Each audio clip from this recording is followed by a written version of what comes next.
James Walker stepped off the transport shuttle and immediately felt small.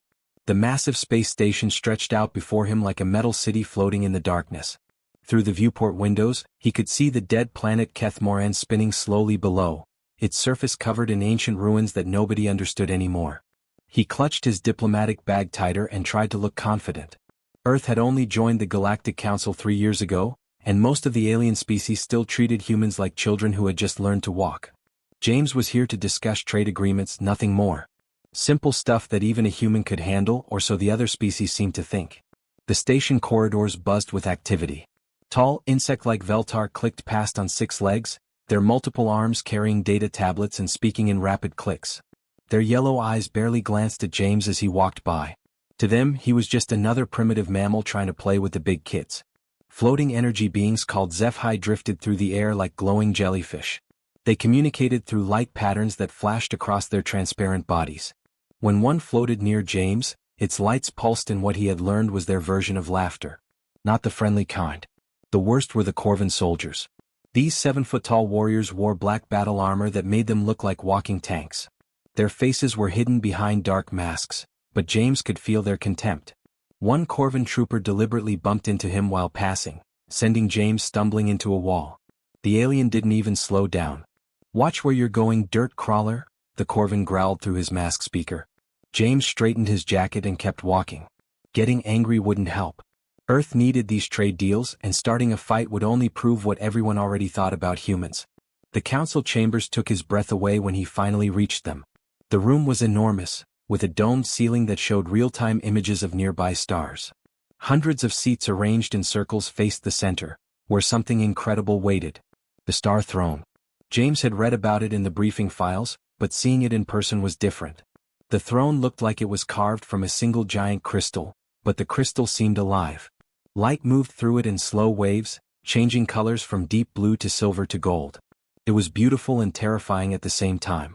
According to legend, the throne had been built by the ancients, a mysterious race that had vanished 10,000 years ago. They had left behind incredible technology that nobody could fully understand or copy. The Star Throne was supposed to be their greatest creation, waiting for someone called the Chosen One to sit on it and claim power over the galaxy. Of course, no one believed that anymore. Every major species had tried to activate the throne over the centuries. The smartest Veltar scientists had failed. The most evolved HFY energy masters couldn't make it respond. Even the proud Corvan Empire's greatest warriors had sat on it with no result. It was just an old chair now, kept around for tradition. James took his assigned seat in the human section, which was embarrassingly small compared to the other species areas. Only 12 chairs for all of humanity, tucked away in a corner like an afterthought. Around him, the great powers of the galaxy filled hundreds of seats each. The meeting began with the usual boring stuff.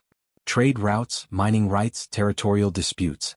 James tried to pay attention, but the alien languages flowing through his translator earpiece made his head hurt. Hours passed with arguments about things that seemed incredibly petty for beings who could travel between stars. During a break, James's legs were killing him. The human chairs were designed for average alien anatomy, which meant they were too tall and too narrow for human bodies. His back ached, and his feet had gone numb from sitting in the same position for hours. He stood up to stretch and looked around the chamber. Most of the aliens had left for their own species' private areas.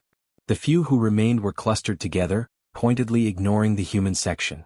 James could hear their translator circuits picking up fragments of conversation. Pathetic mammals. Can't believe the council gave them voting rights. They'll destroy themselves within a century, mark my words. James's face burned with embarrassment and anger. He knew what they thought of humans. Too violent, too stupid, too primitive to deserve a place among the stars. Maybe they were right. Maybe humans really didn't belong here. Feeling tired and defeated, James wandered toward the center of the chamber. He wasn't really looking where he was going, just walking to get the blood flowing in his legs again. His mind was already planning his report back to Earth about another day of being treated like a joke. That's when he saw the throne was empty. It looked comfortable. Really comfortable. Like the most perfect chair ever made, exactly the right height and width for someone his size. James's aching back practically begged him to sit down for just a minute. He glanced around. The chamber was nearly empty, and nobody was paying attention to him anyway. What harm could it do? He was tired, his feet hurt, and it was just a chair. An old, pretty chair that didn't work anymore. James walked over and sat down. The reaction was immediate and loud. Alien voices erupted in laughter from every corner of the chamber. Translator circuits struggled to keep up with the flood of mockery in dozens of languages. The few remaining delegates pointed and chittered and flashed their lights in what James now recognized as the universal sound of beings laughing at something incredibly stupid. A Corvan security guard stormed toward him, weapon drawn. The laughter echoed through the chamber like thunder. James felt his face turn red as dozens of alien voices mocked him in languages he couldn't understand. Even with the translator struggling to keep up, he caught enough words to know they were calling him stupid, primitive, and worse. "Get up, human." The Corvan guard's voice boomed through his armor speakers. His weapon, a crackling energy rifle, pointed straight at James's chest. "You dare sit on the sacred throne?" James scrambled to stand, his hands shaking with embarrassment. This was it. His career was over. Earth's reputation in the galaxy would be ruined because he couldn't resist sitting in a comfortable chair. The other diplomats would never let humanity forget this moment. "I'm sorry," he stammered, pushing himself up from the crystal seat. "I didn't mean to." That's when it happened. The throne pulsed. A wave of warm, golden light spread outward from where James had been sitting. The crystal structure came alive with energy that had been sleeping for 10,000 years. Light raced through veins in the crystal like liquid fire, growing brighter with each heartbeat. The laughter stopped instantly. James felt something incredible happening inside his body. Warmth spread from his hands up his arms, across his chest, and into his mind. It wasn't painful, but it was overwhelming. Like standing in sunlight after spending years in a dark cave. "Impossible," whispered a Veltar scientist near the front row. Her 6 arms trembled as she held up scanning devices that were beeping wildly. The energy readings, they're off the scale. The throne's light grew brighter. Ancient symbols appeared on its surface, glowing symbols that nobody had seen for thousands of years. They pulsed in rhythm with James's heartbeat, as if the throne was somehow alive and responding to him. Then the real show began. Holographic images burst to life around the chamber. 3-dimensional star maps filled the air above their heads, showing the galaxy in perfect detail. Red dots appeared on hundreds of worlds, marking locations that had been lost to history. Ancient installations. Hidden shipyards. Technology caches that contained wonders beyond imagination. The alien delegates stared in shock as the maps rotated slowly above them. These weren't just pretty pictures. This was a treasure map to every piece of ancient technology left in the galaxy. The throne recognizes him, breathed a Zephi elder. Its light patterns flickered with disbelief. After 10,000 years, it has found its chosen one. And it's human? James tried to step away from the throne, but something held him in place. Not physically but mentally. The ancient device was connected to him now, and breaking that connection felt impossible. Knowledge began flowing into his mind like water through a broken dam. He saw flashes of the past. Great cities that spanned entire planets. Ships that could cross the galaxy in minutes instead of months. Weapons that could crack moons like eggs, and shields that could stop the explosion of stars. The ancients hadn't been just one species, but dozens of races working together, building wonders that current civilization couldn't even dream of. Throughout the station things were waking up. Emergency lights that had been dark for millennia suddenly blazed to life. Computer systems that the galaxy's smartest scientists couldn't crack began displaying readable information. Ancient doors that had been sealed since before most current species evolved started opening with soft hissing sounds. In the depths of the station, machines that nobody understood rumbled to life. Power flowed through circuits that used technology so advanced it might as well have been magic. The very walls began humming with energy. "The entire station is activating," reported a Corvan technician, his voice tight with fear. "Ancient systems are coming online across all levels. We're detecting power signatures that match theoretical ancient energy sources." Commander Thane of the Corvan Empire pushed through the crowd, his black armor gleaming under the throne's light. "This is some kind of human trick," he snarled. "They've sabotaged the throne somehow." But even as he spoke, his own armor sensors were going crazy. Ancient technology was responding not just on the station but across the galaxy. Deep space monitoring stations were picking up signals from dead worlds. Ships that had been drifting as space junk for thousands of years were suddenly broadcasting identification codes. A Veltar communications officer's mandibles clicked rapidly as data flowed across her screens. "I'm receiving activation signals from ancient sites in 17 different star systems," she announced, her voice shaking. "Facilities that have been dark since the Great Silence are powering up." James felt all of this happening through his connection to the throne. He could sense ancient installations awakening across vast distances like lights turning on in a dark house. Space stations, factories, shipyards, and things he didn't have names for. All of them responding to his presence on the star throne. The alien delegates weren't laughing anymore. They were scared. Shut it down. Commander Thane roared at his soldiers. Whatever the humans have done, reverse it now.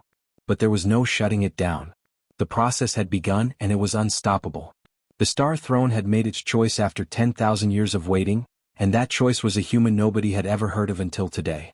James looked out at the frightened faces surrounding him and realized that everything had changed. The species that had mocked humanity moments ago were now staring at him with fear and wonder. The balance of power in the galaxy had just shifted, and he was at the center of it all. The awakening had begun and there was no going back. The knowledge hit James like a tidal wave. 10,000 years of ancient memories flooded into his human brain all at once. He gripped the sides of the throne as images flashed through his mind faster than he could process them. Cities floating in space. Stars being moved like chess pieces.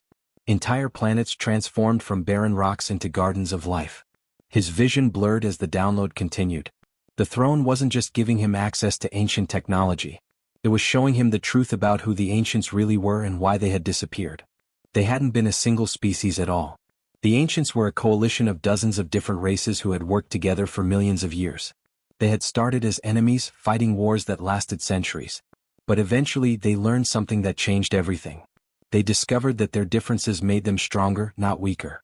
The insect-like races brought precision and organization. The energy beings contributed creativity and flexibility. The warrior species provided protection and strength. When they stopped fighting each other and started working together, they created wonders that no single species could have achieved alone. But the most shocking revelation was yet to come. The ancients hadn't died or disappeared mysteriously. They had evolved beyond the need for physical bodies and ascended to a higher plane of existence. Before leaving, they had built the Star Throne as a test. Not a test of strength or intelligence, but a test of character. The throne's selection process was incredibly complex. It measured thousands of factors about any species that approached it. Military power, technological advancement, and intelligence were all considered. But those weren't the most important criteria. The throne looked for adaptability. The ability to change and grow when faced with new challenges. It measured curiosity, the drive to explore and learn rather than conquer and destroy. Most importantly, it searched for cooperation, the willingness to work with others instead of dominating them. Every major species in the galaxy had failed this test spectacularly. The Veltar were brilliant scientists, but they viewed other species as inferior subjects to be studied rather than equals to learn from. The Zephi were highly evolved, but their energy forms made them feel superior to physical beings. They saw cooperation as beneath them. The Corvan Empire was the worst. Their entire civilization was built on conquest and domination. They measured success by how many worlds they controlled and how many enemies they had crushed. The very idea of working as equals with other species was foreign to them. Humanity was different. James saw flashes of human history through the throne's analysis. Wars, yes, but also peace treaties. Slavery, but also liberation movements. Destruction, but also rebuilding. Humans had made terrible mistakes, but they had also learned from them. They had shown an incredible ability to change, to grow, to become better than they were. More importantly, humans had always been explorers. When they reached the stars, their first instinct wasn't to conquer but to discover. They had approached the galaxy with wonder rather than arrogance, curiosity rather than greed. The throne had been waiting for a species like humanity for 10,000 years. Across the galaxy, ancient installations were responding to James's presence. The knowledge flowing through him included locations and access codes for technology that could reshape civilization. Faster-than-light ships that didn't need the expensive jump gates that current species relied on. Energy sources that could power entire worlds. Weapons that could destroy solar systems, but also tools that could create them. In the chamber, the alien delegates watched in growing horror as the scope of what was happening became clear. Their instruments detected ancient facilities activating in dozens of star systems. Ships that had been considered myths were powering up in hidden docks. Automated factories were beginning production cycles that had been dormant since before recorded history. "This cannot be happening," muttered a Veltar admiral, her compound eyes reflecting the throne's glow. "Humans are barely capable of interstellar travel. They discovered fire only moments ago in galactic terms." Commander Thane's armor servos whined as he clenched his fists. "It's a mistake," he growled. "The throne is malfunctioning. No primitive species could be chosen over the Corvan Empire. But the Zephi elder floating near the ceiling understood what the others refused to accept. Its light patterns shifted to colors that indicated deep thought and growing fear. The throne does not make mistakes, it pulsed. It has chosen humanity for reasons we cannot comprehend. James felt their emotions through the throne's connection. Fear, anger, disbelief, and underneath it all, a growing panic. The established order of the galaxy was crumbling. Species that had ruled for thousands of years suddenly faced the possibility that a newcomer race might have access to technology that made their achievements look like children's toys. The knowledge download was slowing now, but James could feel vast databases still waiting to be explored. The ancients had left behind more than just technology. They had recorded their philosophies, their mistakes, their hopes for whoever would follow them. And all of it was now accessible to humanity through him. But with great power came great responsibility, and James was beginning to understand the weight of what had been placed on his shoulders. The ancient knowledge came with warnings. Their technology could create or destroy on an unimaginable scale. The wrong choice could end civilization itself. The throne pulsed again, and suddenly James understood something crucial. The activation was only the beginning. The real test wasn't whether humanity could be chosen. It was whether they could prove themselves worthy of the trust the ancients had placed in them. And that test was about to begin in earnest. The galaxy exploded into chaos within hours. News of the throne's activation spread faster than light through the quantum communication networks. On 1,000 worlds, leaders gathered in emergency sessions. Military commanders dusted off ancient war plans. Scientists worked frantically to understand what humanity had suddenly gained access to. James sat on the star throne, no longer able to leave it even if he wanted to. The ancient device had bonded with him in ways he was still discovering. Through its network, he could sense the panic rippling across civilized space like waves from a dropped stone. The Corvan Empire was the first to act. Admiral Kane, their supreme military commander, appeared on the chamber's main screen from his flagship's bridge. His scarred face twisted with rage behind his battle helmet's visor. "This farce ends now," Kane declared, his voice booming through the station speakers. "The Corvan Empire claims the ancient technology by right of conquest. Stand down, human, or face the consequences." Through the viewports, James could see the dark shapes of Corvan warships moving into position around the station. Hundreds of them, their black hulls bristling with enough weapons to crack planets. The Empire had mobilized their entire Third Fleet in just 6 hours. But they weren't alone. The Veltar Confederation had sent their own forces. Sleek silver ships that moved like schools of fish through space, their hulls covered in sensor arrays and scientific equipment. They approached from the opposite side of the system, clearly intending to claim the ancient knowledge for themselves. High above the orbital plane, the Zephi had gathered their energy vessels. These weren't really ships in the traditional sense, but collections of pure energy held together by exotic matter containment fields. They pulsed with rainbow colors as they prepared for battle. "The throne has made an error," announced Elder Voss of the Zephi, his translated voice echoing through the chamber. "We are the most evolved beings in the galaxy. The ancient legacy belongs to us by natural right." Dr. Susan Mills, Earth's chief scientist on the station, rushed to James's side. Her face was pale with fear as she looked at the tactical displays showing enemy fleets converging on their position. "James, you have to do something. Earth's defense fleet is 3 days away. We have maybe 12 ships in this system and they have thousands." James felt the weight of impossible choices pressing down on him. Through the throne's connection, he could access ancient weapons that would make the gathering fleets look like toys. Orbital platforms that could fire beams of concentrated starlight. Self-replicating war machines that could consume entire worlds to build more of themselves. Defense shields that could withstand the explosion of supernovas. The ancients had built weapons that could end the war in minutes. But they had also left warnings about the cost of using such power. James could see echoes of ancient battles in the throne's memory banks. Civilizations reduced to ash in moments. Star systems turned into graveyards. The terrible price of godlike technology in the hands of those not ready to wield it responsibly. "You have 1 hour to surrender," Admiral Kane announced.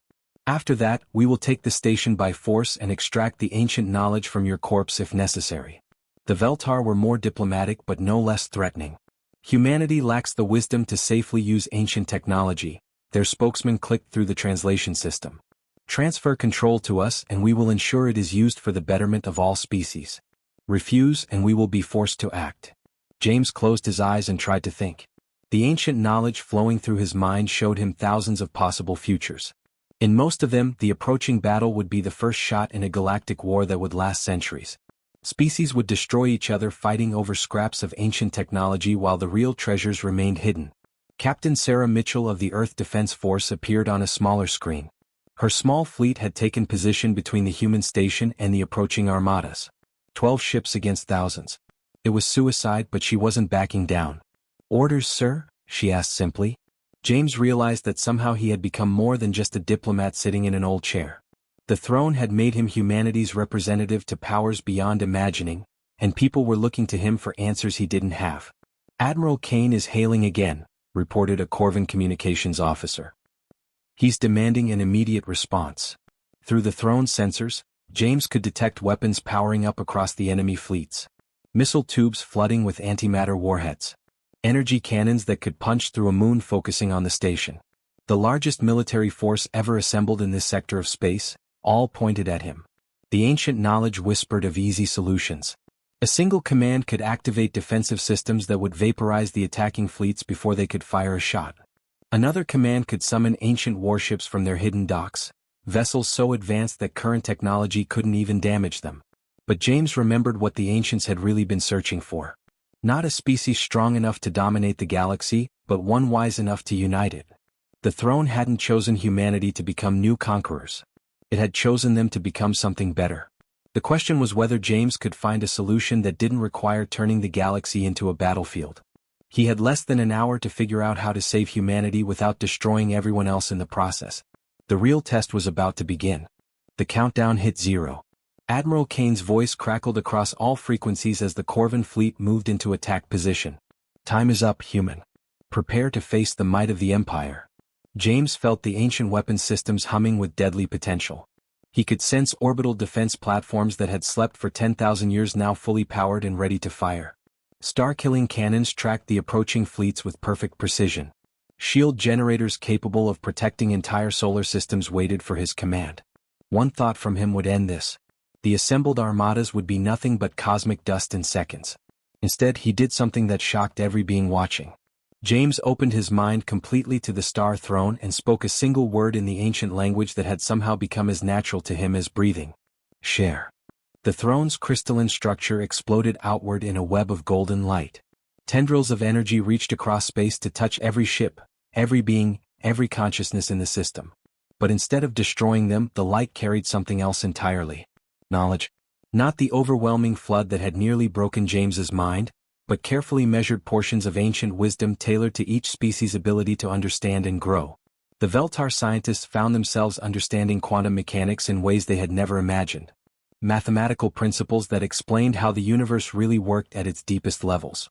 The Corvan warriors discovered something that changed their entire worldview. Ancient defensive technologies that made their weapons completely useless.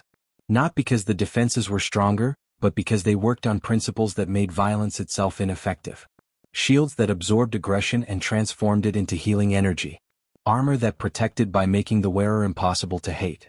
The Zephi energy beings gasped as they felt their consciousness expand. The ancients showed them ways to evolve beyond even their current energy forms while keeping their individual identities.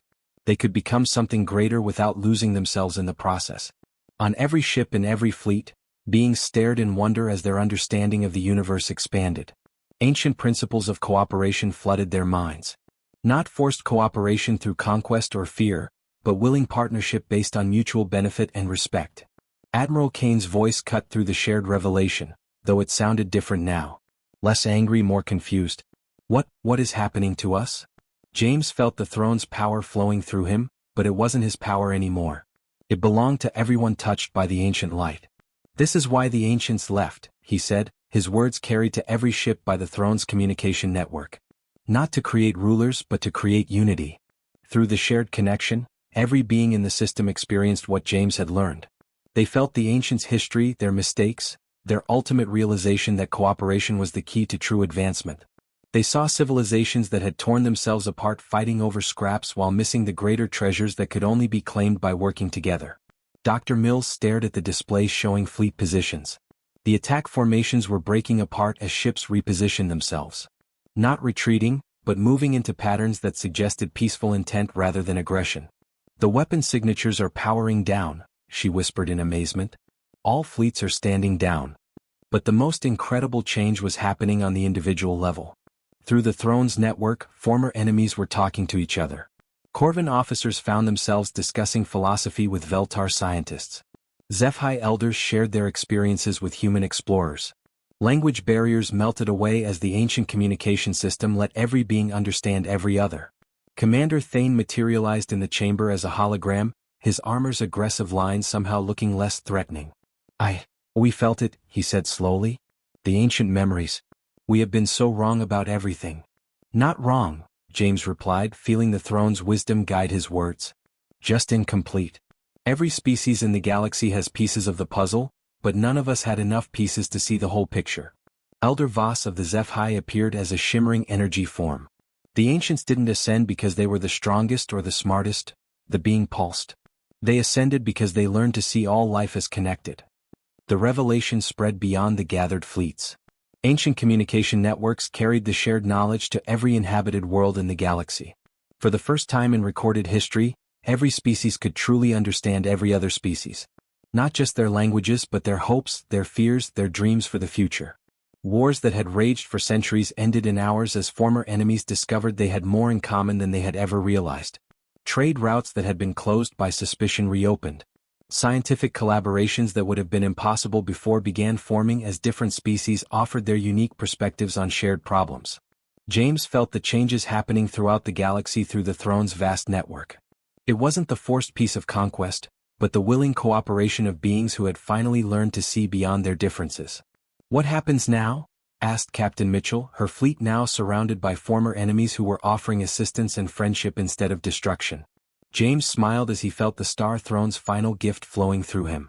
The ancient device was releasing its hold on him, its purpose finally fulfilled. The network would continue to exist, connecting all willing minds across the galaxy, but it no longer needed a single controller. Now we build something the galaxy has never seen, he said. Not an empire but a community. The ancients didn't leave us their technology to make us powerful. They left it to teach us that our greatest strength was always each other. The mockery was over. The real work was just beginning.